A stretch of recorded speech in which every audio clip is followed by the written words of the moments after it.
Welcome to the Athena Wellness Podcast, the show that invites you to take a seat around the community fire and listen to stories that inspire. I'm your host, Kathy Robinson, author, coach, and founder of Athena Wellness, a company that's dedicated to supporting you on your journey to live more wholeheartedly. Hello, and welcome to episode 124. Thanks so much for joining me for this shortened Wellness Wednesday episode, a little midweek boost to help keep your warrior vibe high. In the last episode of the podcast, we talked about the Great Resignation and ways to prepare yourself if you're thinking of making a big career change. Today, I'd like to do a little myth busting regarding the need to have a passion before leaving your current situation. While pursuing a solo passion is a path for some, most people don't have a singular focus. In fact, when I left my long-term career to become an entrepreneur, I decided on a general direction of wellness and was in the process of writing a book to help keep professionals well, but I wasn't certain where the business would lead.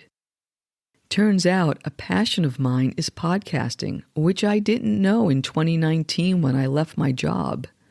And another passion has become online education, creating courses to help midlife professionals as they transition out of corporate careers. I found my way to these new activities through experimentation. And there's a really simple way to get started. It's asking one question. The question I asked myself 5 years before I left my corporate gig. And that question is, how do you want to spend your time? How do I want to spend my time? You know, I never asked myself that question before the age of 50. My life was too structured to have that kind of time luxury. But it became a crucial question as I began to think about the second act of my career. How would I like to spend my time? It allowed me to explore what I found interesting without trying to figure out how it would support me one day.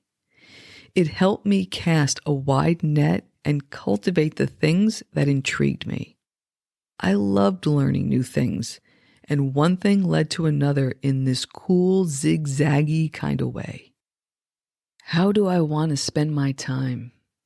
Do you know where I found my answer? On my bookshelves. All of the books, ebooks, audiobooks, magazines, podcasts I was consuming at the time while I was traveling around the globe, they were all about things like healthy eating, endurance sports, fitness, writing, creativity, spirituality, simplicity, connection, contemplation, being in nature.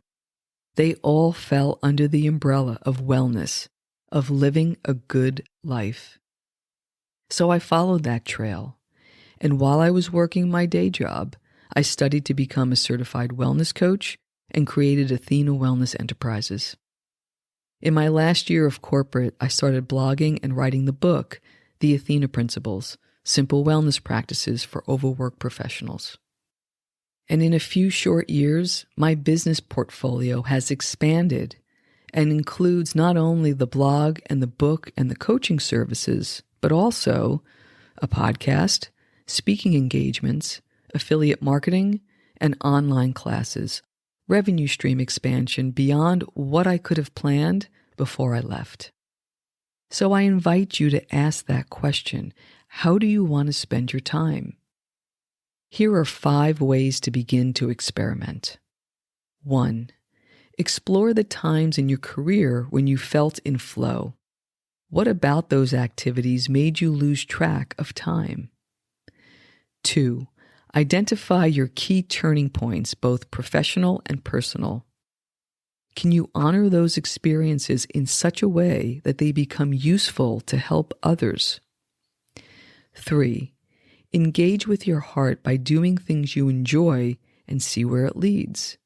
Are there activities you always wanted to try or places you always wanted to go? 4. Create a place to dream and dream big.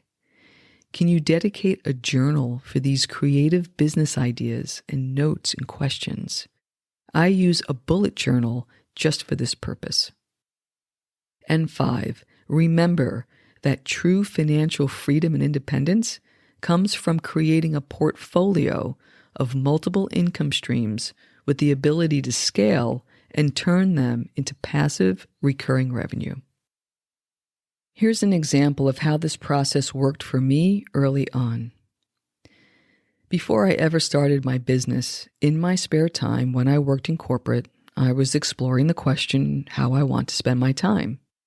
And I started exploring new workouts, which led me to a fitness boot camp, that led to trail running, that led to endurance sports of cycling and ultramarathoning, that led me to take a culinary course in plant-based sports nutrition to be able to support that activity. And that's what led me to a Google search on wellness coaching. Throughout the whole journey, the question I kept asking was, how do I want to spend my time? And then when I was doing those activities, how did that activity make me feel? And there were a lot of professions that I eliminated. I knew I wanted my business to be creative, lucrative, and portable so I could work anywhere. So as much as I loved fitness, I didn't want to be a personal trainer because I would have to report to work at a specific place and time. And as much as I loved to prepare plant-based food to support longevity and vitality, I didn't want to be a chef for the same reasons. So it was a process of elimination, but it allowed me to dream and try on different hats. It was an invaluable experience, all while earning a paycheck. Where all of this did lead was creating a business where I could bridge both the corporate and wellness worlds. I love taking a holistic approach to wellness, mind, body, and spirit, and making those more esoteric topics relatable to type A-driven executives and entrepreneurs, especially those who have maxed out or become burnt out and disconnected from themselves.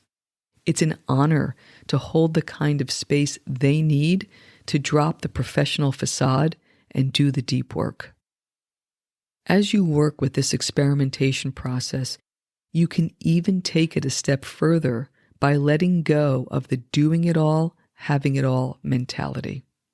And this one takes time and reflection, but it can be very effective in times of change or transformation. Working with additional questions like, what do I value? What matters most? Where am I currently spending my time? Am I learning and growing? And how does this make me feel? Those questions can be insightful on how to keep yourself rested and relaxed by not doing the things that don't add value to your life and focusing on those that do. As we wrap up today, I hope you found this conversation helpful in connecting with your heart and inner wisdom, setting the stage for personal and professional transformation. And whenever you're working through these questions or you're at a crossroad, unsure of what to do, remember that the answers can be felt in the body. And you can use this proverb as a reminder. Tension is who you think you should be. Relaxation is who you are. Thank you so much for joining me today. I know there are many ways you can spend your time. Thank you for choosing to spend it with me. Until our paths cross again, be kind to yourself and show your warrior spirit some love. If you know anyone who could benefit from today's episode, please pass it on. And many thanks for supporting the show by subscribing and leaving a review. It means a lot, and it helps others find their way to our circle. If you'd like to access the show notes, have a question you'd like addressed on a future episode, or would like a transcript of this episode, visit www.athenawellness.com/podcast. Until next time, be well.